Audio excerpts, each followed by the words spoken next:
Women's premier league 2026 का final मुकाबला जो एक बार फिर से डीसी और आरसीबी की उन विमेंस टीमों के बीच में खेला जाएगा जो दोनों ही टीमें 2024 के फाइनल में भी एक दूसरे के खिलाफ खेल चुकी हैं, जिसमें आरसीबी की टीम ने यहां पर दिल्ली की टीम को हरा दिया था और पहली बार डब्ल्यूपीएल का कोई सीजन जीता था। हालांकि डब्ल्यूपीएल का यह ओवरऑल ही अगर आप देखेंगे तो चौथा सीजन है, जिसमें से तीन के तीनों सीजन का जो फाइनल इसके पहले हो चुका है उसमें एक टीम जो कॉमन रही है वो है दिल्ली की टीम, यानी कि चौथे सीजन में लगातार चौथे बार भी फाइनल में टीम पहुंची है, एक बार भी अभी तक ट्रॉफी जीत नहीं पाई है। लेकिन क्या आज डीसी की किस्मत जागेगी, जिन्होंने पिछले वाले चैलेंजर मुकाबले में गुजरात जायंट्स की एक मजबूत टीम को हराया, जिनके खिलाफ ये टीम ग्रुप स्टेज में भी 2 बार मुकाबले हारी थी। 5 फरवरी के इस मैच में जो कि शाम को 7:30 बजे से कोटंबी स्टेडियम बड़ौदा के मैदान पर खेला जाएगा, जहां पर 10 मुकाबले खेले जा चुके हैं, जिसमें आखिरी वाले मैच में हमने देखा कि गुजरात की टीम को जिन्होंने 168 रन बनाए 7 विकेट पर पहले बैटिंग करते हुए, दिल्ली की टीम ने 169 रन बना करके 3 विकेट पर बहुत ही आसानी से और वन साइडेड तरीके से हरा करके मैच को जीता और फाइनल में आरसीबी के खिलाफ खेलने के लिए जगह बनाया। और इसके पहले भी और 9 मैचेस जो यहाँ पर इसी मैदान पर खेले गए,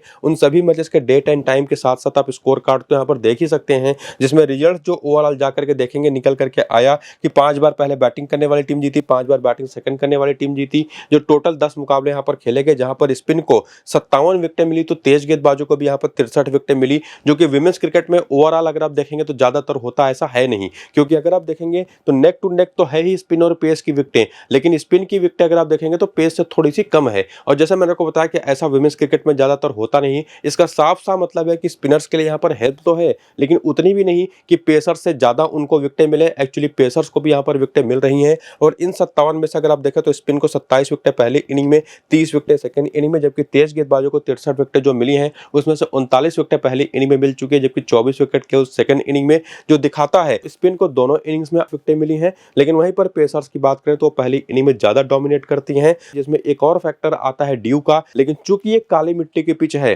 तो ओस आएगी तो बल्ले पर गेंद तो आसानी से आती है सेकंड इनिंग में, लेकिन इसका एक फीचर और भी होता है, जो कि काली मिट्टी की पिच है ना, तो गेंद थोड़ा सा लो बाउंस के साथ बल्ले पर आती है, ना कि लाल मिट्टी की पिच अगर यहीं पर होती तो अच्छे बाउंस के साथ बल्ले पर गेंद आती, तो निश्चित तौर पर आप श्योर शॉट कह सकते थे कि सेकंड इनिंग में बैटिंग करने वाली टीम यहां पर जीतने ही वाली है। लेकिन चूंकि ये काली मिट्टी की पिच होगी तो थोड़ा सा एक डाउट जरूर बनेगा। बाकी आप जाकर के टेलीग्राम और व्हाट्सएप को ज्वाइन करके रखिए, जो कि यहीं पर आपको मैं फाइनल टीम तो बताऊंगा ही, साथ ही साथ आपको यह भी बताऊंगा कि जिस पिच पर आज का मैच खेला जाने वाला है, चूंकि यहाँ पर कुल टोटल 3 पिचेस यूज की गई हैं अभी तक 10 मैचेस में, उसमें इसके पहले कितने मैचेस हो चुके हैं इसमें इसी सेम पिच पर, उसके हिसाब से काफी हद तक आपको आइडिया लगेगा कि अगर कम से कम मैचेस हुए होंगे तो पिच थोड़ी सी ज्यादा बेटर होगी बैटिंग करने के लिए। लेकिन 4-5 मैचेस हो चुके होंगे, जिसमें से एक पिच है उस पर 5 मुकाबले हो चुके हैं, तो उस पर बैटिंग करना सेकेंड इनिंग में उतना आसान होगा नहीं, भले ही ड्यू आए। फिलहाल तो आरसीबी का प्लेइंग 11 और बैटिंग ऑर्डर जो पिछले वाले मैच में जबरदस्त तरीके से फॉर्म में वापस आया, Smriti Mandhana, Grace Harris, George Voll, Richa Ghosh है, राधा यादव है, नडाइन डी क्लर्क है, और उसके बाद इनमें पूजा वस्त्रकर भी पिछला वाला मैच खेली थी। हालांकि देखना पड़ेगा, हो सकता है कि इनको आज बाहर बैठा करके दूसरा रिप्लेसमेंट जिनके जहां पर ये आई थी वापस आए। बाकी सयाली सतगारे हैं, श्रियंका पाटिल है, अरुंधति रेड्डी है, लॉरेन बेल है। अरुंधति रेड्डी भी एक ऐसी ऑप्शन हो सकती है जो कि साथ बाहर बैठे हैं, और इनके पास जो बाकी ऑप्शन हैं जिसमें गौतमी नायक है, बढ़िया बैटिंग कर रही है, जिसकी जगह पर पिछले वाले में पूजा वस्त्रकर आई थी। हालांकि मुझे थोड़े से चांसेस कम लगते हैं कि पूजा वस्त्रकर को ये लोग बाहर बिठाएं, क्योंकि पिछले मैच में जो बॉलिंग भी अगर आप देखें जो हुई उसमें भी पूजा वस्त्रकर से तो बॉलिंग बिल्कुल नहीं कराई, तो वो तो यूज उनका बन भी नहीं पा रहा। और साथ ही साथ अगर आप देखें तो उसमें ग्रेस हैरिस ने टोटल 3 ओवर कर दिए पिछले वाले मैच में। इससे ये भी समझ में आता है कि इस पिच पर अब ज्यादातर स्पिनर्स को बेहतर करने का मौका मिल पा रहा है, चूंकि लो बाउंस जैसा मैंने आपको बताया इस काली मिट्टी की पिच पर होता है, तो सेकंड इनिंग में भी चांसेस बनते हैं। लॉरेन बेल तो आपको पूरे 4 ओवर करके देंगे ही। सयाली सतगारे ने पिछले मैच में केवल 2 ओवर किए, चूंकि पिछले 2 मैचेस इनके उतने अच्छे गए नहीं, बैक टू बैक इनको विकेट मिला नहीं। बाकी श्रियंका पाटिल ने 4 ओवर पूरे किए, अरुंधति रेड्डी ने केवल 1 ओवर किया, नडाइन डी क्लर्क ने पूरे 4 ओवर करने ही है, ग्रेस हैरिस का मैंने आपको बता ही दिया, राधा यादव ने भी केवल 2 ओवर किए। बाकी करियर का आंकड़ा अगर आप देखना चाहें तो इस डब्ल्यूपीएल के पहले टी20 फॉर्मेट में जो परफॉर्मेंसेज रही हैं इन सभी आरसीबी के प्लेयर्स का, वो तो आप यहां पर देख सकते हैं वीडियो को रोक करके। लेकिन अगर आप आगे बढ़ते हुए रिसेंट फॉर्म देखें, जो कि टोटल मैंने आपको बताया कि लीग स्टेज में जो सारे के सारे 8 मुकाबले हुए, उसके बाद तो ये टीम सीधे क्वालिफाई करी गई थी फाइनल के लिए, पहले 5 बैक टू बैक मुकाबले जीत करके, उसके बाद पिछला मैच जीत करके रैंक 1 पर इन्होंने फिनिश किया, तो फाइनल में इनका आना ही था। और उसमें जो परफॉर्मेंसेज रही, जिसमें अगर आप बात करें इनकी पूरी बैटिंग लाइनअप में, तो स्मृति मंधाना ने तो पूरे सीजन में जबरदस्त काम किया है। As a bowler Nadine de Klerk ने काफी कमाल की बॉलिंग करी है, पिछले मैच में भी 4 विकेट लेकर के दिया, उसके पहले वाले मैच में 28 रन बनाए, 1 विकेट लिए। उसके पहले की भी परफॉर्मेंसेज देखेंगे तो ओवरऑल कमाल की परफॉर्मेंस रही है। शुरुआत में तो उन्होंने कुछ हारे हुए मैचेस में भी अपनी टीम को जिताया, और उसके बाद इनकी बॉलिंग खास करके जिसमें सयाली सतगारे और लॉरेन बेल ने कमाल की पावर प्ले और डेथ ओवर की कंबाइंड बॉलिंग करी है, टोटल 8 ओवर की। हालांकि सयाली सदगारे के बारे में अगर हम बात करें तो इन्होंने पिछले 2 मैचेस में थोड़ी सी खराब बॉलिंग करी है, एक भी विकेट नहीं मिला, लेकिन उसके पहले के 3 मैचेस में देखेंगे तो टोटल 8 विकेटें थी। वहीं पर लॉरेन बेल शुरुआत से ही पूरे टूर्नामेंट के अंदर कमाल की बॉलिंग कर रही हैं। पिन पॉइंट अगर आप करें सीधा सीधा तो जोस हेजलवुड से आप इनको कंपेयर कर सकते हैं। और ना सिर्फ इन्होंने जबरदस्त तरीके की बॉलिंग करी है, विकेटें ली हैं, बल्कि इतनी ज्यादा डॉट बॉलें फेंकी हैं कि इस पूरे टूर्नामेंट में सबसे ज्यादा नंबर उसे किसी का आएगा डॉट बॉल फेंकने में, तो वो इन्हीं का आएगा। तो ये 4 प्लेयरों को लेकर के तो कोई कंफ्यूजन आपको बनाना है ही नहीं। चारों जबरदस्त तरीके के फॉर्म में वापस ना सिर्फ रही हैं पूरे टूर्नामेंट में, बल्कि हैं भी। और उसके साथ साथ अगर बात करें तो ग्रेस हैरिस जो पूरे टूर्नामेंट में जबरदस्त तरीके से इनकंसिस्टेंट रही हैं। शुरुआत देखें तो 25 और 85 रन से इन्होंने किया था, फिर पूरी तरह से फ्लॉप हो चला और पिछले वाले मैच में फिर से इन्होंने 75 रन बनाए और 2 विकेट लिया। हालांकि पिछला मैच उतना बड़ा मैच था नहीं इनके लिए, लेकिन फिर भी कमाल की परफॉर्मेंस करके इन्होंने फॉर्म में वापसी करी। और जैसा मैंने आपको ये बात और भी बताया ना कि ये पिच अब जाकर के सेकंड इनिंग में थोड़ी सी ज्यादा हेल्पफुल है कंपेयर टू शुरुआत में,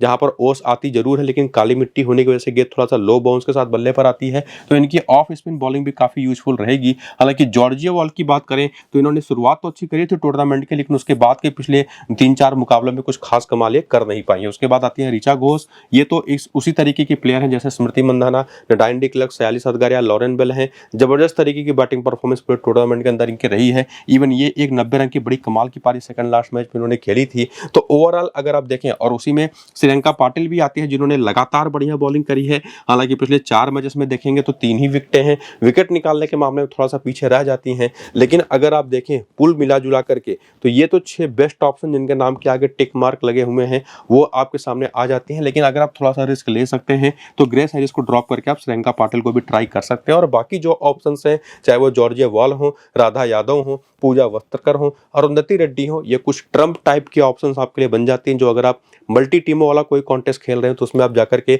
इन लोगों को रोटेट करके टीम में लेके आ सकते हैं। लेकिन स्मॉल लीग भी अगर आप खेल रहे हैं ना, तो जॉर्जिया वॉल जो कि पिछले 2-3 मैच से कुछ खास कमाल नहीं कर पाई हैं, इनको जरूर ट्राई कर सकते हैं सयाली सदगारे की जगह पर, जो कि अगर सेकंड इनिंग की बॉलिंग है यहाँ पर आरसीबी की टीम की, तो उस कंडीशन में पहली इनिंग की बैटिंग होगी जहां पर आप जॉर्जिया वॉल को सयाली सदगारे की जगह पर जरूर लेके जा सकते हैं। तो 6 जो बेस्ट ऑप्शंस हैं उनमें से 2-3 ऑप्शन जो रोटेट हो सकते हैं स्मॉल लीग में भी, और कब हो सकती हैं वो तो आपको मैंने क्लियर कर ही दिया। बाकी हेड टू हेड के आंकड़े अगर आप देखें तो आरसीबी की टीम जब भी कभी दिल्ली के खिलाफ खेलती है तो उनके खिलाफ कैसी परफॉर्मेंस है जिनके प्लेयर्स के लिए अगर आप उसको देखें तो स्मृति मंदाना के नंबर जबरदस्त है, 41 का बैटिंग एवरेज। लेकिन ग्रेस हैरिस 6 मैच में केवल 55 रन है, वहीं पर जॉर्जिया वॉल के 2 मैच में केवल 65 रन है। ऋचा घोष के भी आंकड़े काफी शानदार हैं, वहीं पर नडाइन डी क्लर्क के 3 मैच में 3 विकेट हैं, वहीं पर पूजा वस्त्रकर के भी 3 मैच में 2 विकेट हैं। हालांकि पिछला मैच खेली जरूर थी लेकिन बॉलिंग इन्होंने की नहीं। श्रीलंका पाटिल के 6 मैच में 9 विकेट हैं, 2 मैच में 5 विकेट सयाली सदगारे के हैं। लॉरेन बेल के भी 2 मैच में 3 विकेट और 1 मैच में 2 विकेट प्रेमा रावत के भी हैं, जो कि मुझे लगता नहीं कि खेल पाएंगी।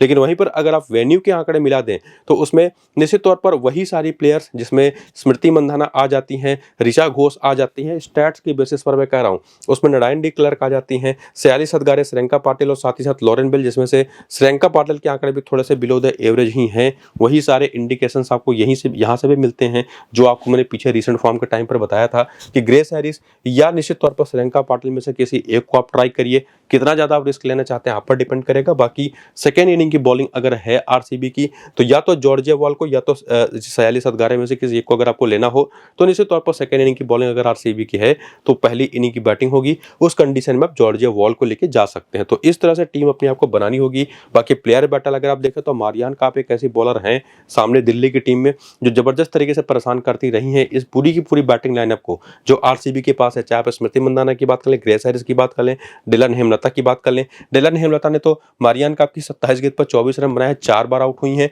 वहीं पर अगर हम बात करें यहाँ पर ग्रेस हैरिस की तो ये मारियान काप की 121 गेंद पर 110 रन बना करके 7 बार आउट हुई हैं। पिछले वाले मैच में भी मारियान काप ने ही इनको आउट किया था और स्मृति मंदाना भी मारियान काप की 113 गेंद पर 134 रन बना करके 4 बार और 2 बार मिन्नू मनी की ऑफ स्पिन पर आउट हुई हैं। और रिसेंट टाइम में देखा गया है कि ऑफ स्पिन पर थोड़ी सी दिक्कत इनको हुई है, खास करके अगर बाउंस लो हो, जैसा कि इस पिच पर होता दिखाई पड़ा भी है। और उसके बाद आते हैं ऋचा घोष, गौतमी नायक और डिलन हेमलता, जहां पर आपको मारियान काप का नाम तो दिखाई पड़ेगा ही, चिनल हेनरी और साथ ही साथ श्री चरनी, जो 2 और बेहतरीन कॉमन ऑप्शंस हैं सामने की टीम की बॉलिंग डिपार्टमेंट में, वो भी इनके खिलाफ काफी बड़े ऑप्शन के तौर पर दिखाई पड़ती हैं एज ए बॉलर। और बाकी उस टीम के अगर आप पूरी बैटिंग ऑर्डर को देखें जो दिल्ली की टीम है, जो निश्चित तौर पर लगातार चौथी बार फाइनल में आई है और शायद आज का मैच जीतने की कोशिश करे। शेफाली वर्मा, लिजल ली ने जिस तरीके से शुरुआत करी है पिछले मैच में, वो भी गुजरात जायंट्स की टीम के खिलाफ, जिनके खिलाफ लीग स्टेज में दोनों मैचेस हारी थी। तो जबरदस्त कॉन्फिडेंस इन्होंने दिलाया। और वहीं पर सेकेंड इनिंग की बैटिंग अगर आ जाए, स्कोर चेज करना हो, तो जेमामा रोड्रिग्स जैसा रिसेंट टाइम में कोई प्लेयर है नहीं जिन्होंने इंडियन टीम को ओडीआई वर्ल्ड कप में सेमीफाइनल का भी आपको याद होगा, फिर फाइनल का भी याद होगा, और इवन अभी जो पिछला वाला मैच इन्होंने अपनी दिल्ली की इसी टीम को जिताया बैक टू। हालांकि शुरुआत तो बहुत अच्छी करी थी दिल्ली ने, फिर बीच में थोड़ा सा कोलैप्स हुआ, उसको जाकर के इन्होंने संभाला, 41 रन की शानदार पारी। और बाकी ये पूरी बैटिंग ऑर्डर और बॉलिंग लाइनअप तो आपके सामने है ही, जिसमें बेंच की जो ऑप्शन है वो भी आप देख सकते हैं, और बॉलिंग जो पिछले मैच में हुई इस टीम की तरफ से, जिसमें निश्चित तौर पर मारियान काप, चिनेल हेनरी, नंदनी शर्मा और श्री चरनी, ये 4 मेन बॉलिंग ऑप्शन होंगी। और कोई चौथा अगर आप ट्रम्प ऑप्शन ट्राई करना चाहें दिल्ली की तरफ से, तो मिन्नू मनी है, जिन्होंने पिछले 3-4 मैच में काफी बढ़िया बॉलिंग करी है, जिसका करियर भी आप देख सकते हैं हर एक दिल्ली के प्लेयर का। और जो परफॉर्मेंसेज रही है रिसेंट टाइम में, उसमें देखेंगे ना, तो मिन्नू मनी जैसे मैंने आपको कहा कि पिछले 3-4 मैच से काफी बढ़िया बॉलिंग करी है, टोटल 5 विकेट पिछले 4 मैचेस में ली है, तो इनको एज ए ट्रम्प ऑप्शन आप ट्राई कर सकते हैं। और बाकी अगर आप इस पूरी की पूरी टीम को एक बार के लिए इनका पूरा का पूरा डेटा जो रिसेंट फॉर्म का आपके सामने है उसको ना भी देखें, तो आपको सभी को पता होगा कि मारियान काप, चिनेल हेनरी, नंदनी शर्मा और साथ ही साथ श्री चरनी 4 ऐसा नाम है, जिसमें शेफाली वर्मा को भी इंक्लूड कर दें, चूंकि कभी कभी ये बॉलिंग भी कर जाए तो कोई बड़ी बात है नहीं, तो ये 5 तो बेस्ट ऑप्शन बन जाते हैं। जिसमें नंदनी शर्मा ने भी पिछले मैच में तो 2 विकेट लिया ही, उसके पहले भी पूरे टूर्नामेंट में जबरदस्त तरीके की बॉलिंग परफॉर्मेंस इन्होंने करी है। सेम चीज आप श्री चरनी को भी लेकर के कह सकते हैं। और उसके बाद बात करें चिनेल हेनरी, तो इन्होंने तो ना शुरुआत से ही टूर्नामेंट में जब भी मौका मिला है, बल्ले से मौका मिला है तो बल्ले से, गेंद से मौका मिला है तो गेंद से। मारियान काप इतनी बड़ी प्लेयर है कि आप उनका डेटा देखना भी नहीं चाहेंगे, स्ट्रेट अवे इवन आप इनको कप्तान भी बना सकते हैं। बाकी सामने की टीम की जो पूरी की पूरी बैटिंग लाइनअप, उनके खिलाफ इनके जो आंकड़े हैं प्लेयर बैटल में आपने पीछे देखा ही। और शेफाली वर्मा ने तो पूरे टूर्नामेंट में जबरदस्त परफॉर्मेंस ना सिर्फ की है, कई सारे मैच विनिंग इनिंग्स भी खेले, और उसी में लिजेल ली भी आती है, लॉरा वुल्फार्ड भी आती है, और जब सेकंड इनिंग की बैटिंग हो तो जेमामा रोड्रिगेज भी आती है। और इनकी जो भी इनिंग्स आप 41, 34 नाबाद, 51 नाबाद की देख पा रहे हैं ना पूरे WPL के सीजन में, जो बेहतर पारियां आई हैं जहां पर इन्होंने अपनी टीम को चेज करते हुए जितवाया है, तो वहां पर तो एक बेस्ट ऑप्शन दिखाई पड़ी इस पूरे सीजन में सेकंड इनिंग की बैटिंग में। लेकिन अगर पहली इनिंग की बैटिंग है तो वो खास इंपैक्ट छोड़ नहीं पाती, और उसी में जैसे मैंने आपको बाकी 4-5 और नाम तो बताए ही, वो तो सेफ रहेंगी ही। जिसमें सेकंड इनिंग की बैटिंग है तो जेमामा रोड्रिग्स को आप जरूर ट्राई कर सकते हैं, लेकिन उस कंडीशन में लिजेल ली और लॉरा वुल्फार्ड को आप ड्रॉप कर सकते हैं, वरना या तो लिजेल ली और या तो लॉरा वुल्फार्ड में से किसी एक को लेकर के जा सकते हैं अपनी छठी प्लेयर के ऑप्शन के तौर पर। जिसमें अगर आप चाहें तो निश्चित तौर पर कोई भी एक अपना, चाहे लिजेल ली को चाहे लॉरा वुल्फार्ड को ट्राई कर सकते हैं। जिसमें हेड टू हेड के स्टैट से मदद लेने की कोशिश करें तो शेफाली वर्मा के आरसीबी के खिलाफ तो आंकड़े जबरदस्त हैं, लेकिन लिजेल ली के आंकड़े खराब हैं, खास करके सामने की टीम के अगर आप बॉलिंग देते हो तो सयाली सदगारे और लॉरेन बेल जैसा जो ऑप्शन है, और उसमें भी श्रेयंका पाटिल जो ऑफ स्पिन ऑप्शन है, वो लिजेल ली के खिलाफ काफी लीथल साबित हो सकते हैं। और उसके खिलाफ इनकी नंबर्स भी खराब है, इसी सीजन में दोनों मैचेस में 8 ही रन है। लेकिन वहीं पर लॉरा वुल्फार्ड का अगर आप देखें तो 93 का एवरेज है, 3 मैचेस में चूंकि 2 ही बार आउट हुए, 186 रन है, तो 93 का एवरेज बनता है। जेमामा रोड्रिग्स की बैटिंग एवरेज 26 का है। मारियान काप का 7 मैच में 6 विकेट, 142 रन है। चिनेल हेनरी की 1 मैच में 2 विकेट हैं। स्नेह राणा का तो छोड़ दीजिए, लेकिन मिन्नू मनी के 2 मैच में 2 विकेट है। श्री चरनी के 2 मैच में 1 विकेट है। नंदनी शर्मा के 2 मैच में 4 विकेट है। और उसके बाद वेन्यू के भी नंबर्स अगर आप देखें तो इस मैदान पर भी, हालांकि लिजेल ली के आंकड़े आप कह सकते हैं कि बिलो द एवरेज है, लेकिन ओवरऑल शेफाली वर्मा के आंकड़े ठीक ठाक है। लॉरा वुल्फार्ड और जेमामा रोड्रिग्स के भी आंकड़े अच्छे खासे हैं। बाकी मारियान का वो चिनेल हेनरी को लेकर के ज्यादा कोई क्वेश्चन है नहीं, और उसमें भी श्री चरनी और नंदनी शर्मा का डेटा एज ए बॉलर जबरदस्त है, जिसमें एक ट्रम्प ऑप्शन के तौर पर मिन्नू मनी आपके टीम में रहेंगी। तो शेफाली वर्मा और साथ ही साथ लॉरा वुल्फार्ड, ये टॉप ऑर्डर बैटिंग लाइनअप में से 2 बेस्ट ऑप्शन निकल करके आती हैं। जिसमें सेकंड इनिंग की बैटिंग है तो आप जेमामा रोड्रिग्स को भी ऐड कर सकते हैं अगर दिल्ली की सेकंड इनिंग की बैटिंग है तो, छठे प्लेयर के तौर पर। वरना लॉरा और शेफाली वर्मा तो बेस्ट ऑप्शन है ही मारियान काप, चिनेल हेनरी के साथ, जिसमें श्री चरनी और नंदनी शर्मा भी होंगी। और जैसा मैंने आपको बताया कि सेकंड इनिंग की बैटिंग है तो एक और ऑप्शन है, जेमामा रोड्रिग्स को ट्राई कर सकते हैं। हालांकि वो मैं ज्यादा हाईली सजेस्ट तो करूंगा नहीं, क्योंकि सामने आरसीबी की टीम है तो उनकी तरफ से भी आपको कुछ प्लेयर्स पिक करने ही पड़ेंगे। बाकी प्लेयर बैटल में अगर आप देखें तो शेफाली वर्मा, लिजेल ली, और जैसा मैंने आपको पीछे बताया था ना अभी कुछ देर पहले लिजेल ली के बारे में बताते हुए कि लॉरेन बेल और सयाली सदगारे 2 ऐसी बॉलर है जो लिजेल ली को परेशान करती ही रही हैं। हालांकि उसमें सयाली सदगारे ने पिछले मैच में इनको आउट भी किया था, राधा यादव पर भी ये विकेटें देती रही हैं, ऑफ स्पिन में इनकी एक कमजोरी है। शेफाली वर्मा भी लॉरेन बेल पर एक बार सस्ते में आउट हो चुके हैं, एक बार सयाली सदगारे पर, और बाकी लॉरा वुल्फार्ड भी। लिंसिस में तो राधा यादव दोनों जो कि लेफ्ट आर्म ऑर्थोडॉक्स बॉलर हैं, उनके खिलाफ इनको जबरदस्त दिक्कतें हुई हैं। दोनों का अगर आप डेटा मिला दें इंक्लूडेड तो 55 गेंदें दोनों ही लेफ्ट आर्म ऑर्थोडॉक्स की इन्होंने अभी तक T20 फॉर्मेट में 55 गेंदें खेली हैं और रन्स अगर आप मिला लें तो केवल 58 रन है और विकेटें अगर आप मिला दें तो 5 बार आउट हुई हैं। तो लेफ्ट आर्म ऑर्थोडॉक्स इनकी भी एक कमजोरी रही है जिसको आप लिजेंडली के साथ भी रिफ्लेक्ट कर सकते हैं, जो कि ऑफ स्पिन पर भी विकेटें देती हैं। और उसके बाद जेमामा रोड्रिग्स, मारियन काप और मिन्नू मनी, जिनके खिलाफ आपको लिंडसे स्मिथ तो दिखाई पड़ेंगे, जो कि मुझे नहीं लगता प्लेइंग 11 में खेल पाएंगी, लेकिन राधा यादव, नडाइन डी क्लर्क और पूजा वस्त्रकर के आंकड़े इन लोगों के खिलाफ, और नडाइन डी क्लर्क तो वैसे भी डेथ ओवर स्पेशलिस्ट हैं तो आपकी टीम में आती हैं। तो दोनों ही टीमें देखने में अगर आप समझने की कोशिश करेंगे तो काफी तगड़ी हैं एक दूसरे के खिलाफ, लेकिन उसमें टॉस की एक बड़ी भूमिका होगी, किस पिच पर मैच होगा उसकी उससे भी बड़ी भूमिका होगी। ज्यादातर मैचेस अगर 4-5 मैचेस हो चुके होंगे उसी सेम पिच पर, तब तो सेकेंड इनिंग में बैटिंग करना थोड़ा सा मुश्किल होगा, वरना ओस जिस तरह से आ रही है यहाँ पर कोई भी टीम बैटिंग यहाँ पर सेकंड करना चाहेगी टॉस जीतने के बाद। तो जो भी पिच को लेकर के अपडेट होगा वो आपको मैं टेलीग्राम और व्हाट्सएप चैनल पर बताऊंगा और अपनी फाइनल टीम भी वहीं पर दूंगा। तो पूरा वीडियो देखिए, क्लैरिटी लेकर के आइए अपने दिमाग में, और फाइनल टीम के लिए टेलीग्राम और व्हाट्सएप को नीचे डिस्क्रिप्शन और पिन कमेंट में दिए गए लिंक की मदद से ज्वाइन करिए और वीडियो शुरू से अंत तक पूरा जरूर देखिए। फिलहाल चलते हैं, नमस्कार।